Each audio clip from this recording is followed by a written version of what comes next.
Welcome to 12 Days of Christmas. Today we're going to do a fabric design board.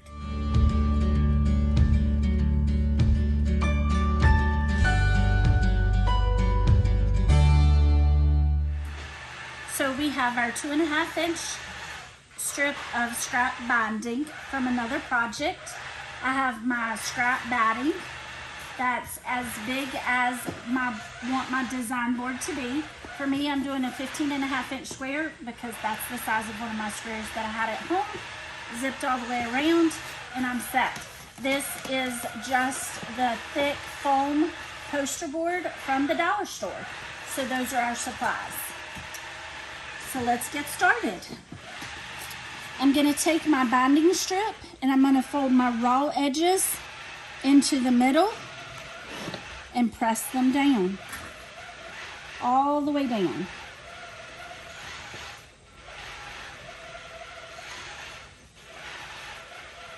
Once I have that done, I am going to take my binding strip to the sewing machine and I'm going to do a zigzag across that seam to hold, just basically to hold it down.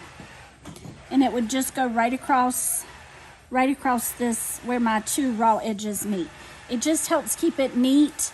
The zigzag is also gonna give me a placement line for the edge of my board when we get to that point. So now we are going to take our hot glue gun and we are going to run a bead of hot glue down one side of our poster board. Just out here on the edge.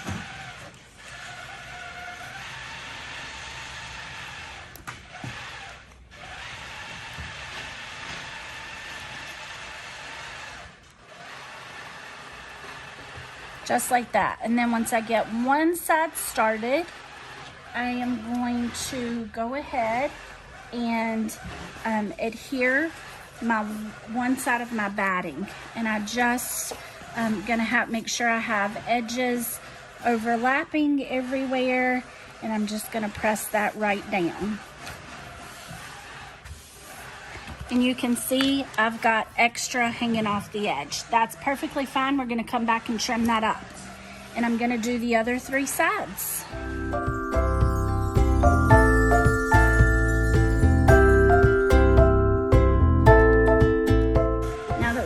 All four sides glued down, we're going to go to the cutting table and trim this off even with the poster board. I'm not even going to use a ruler. I'm just going to line the edge of my rotary cutter up along the board. I'm not cutting anything off with the board. I'm just cutting the batting down even.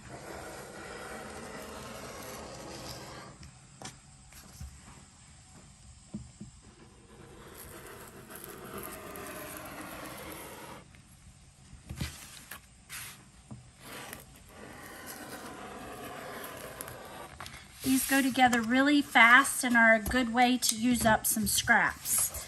Now that I have my batting adhered to my board, we're gonna go put the binding on it and make it pretty. You could certainly just stop at this point if you wanted and super quick, but we'll add a little bit of binding.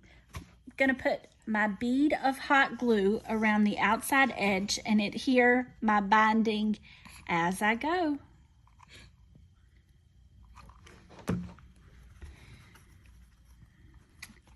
I'm just having that zigzag line we did kind of be on the edge of the board. Kind of helps you keep things centered. Get to the corner, we'll do a little miter. I work in small increments.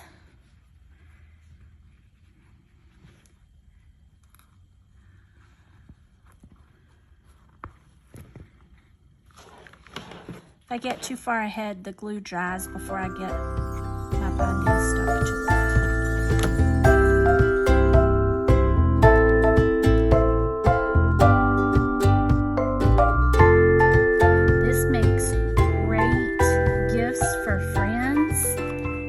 Made them for my quilting friends at retreat and everybody enjoyed it. I think everybody's gotten lots of use out of them. I have several myself at home.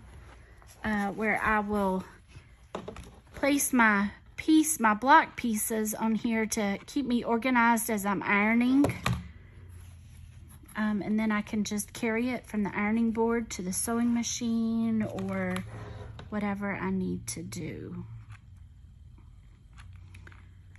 When I get out here to the end, I'm just going to overlap my ends, fold it in.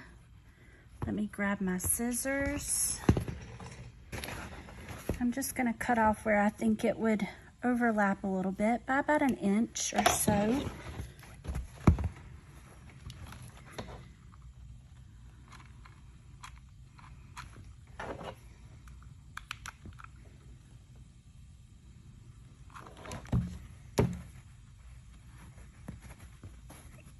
Then I'm going to fold this back under. So I've got a nice folded edge. See that? Mm-hmm.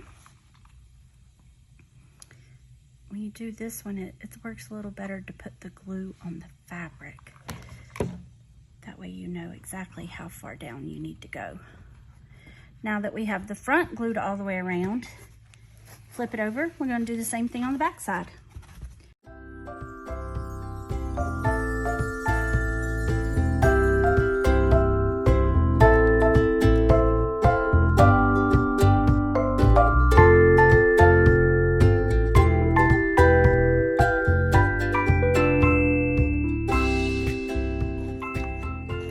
And like quilt binding, I've just pressed it all the way up, and then when I fold this down, that's what gives me that miter corner. It's a little bit easier to see it from this side, I think.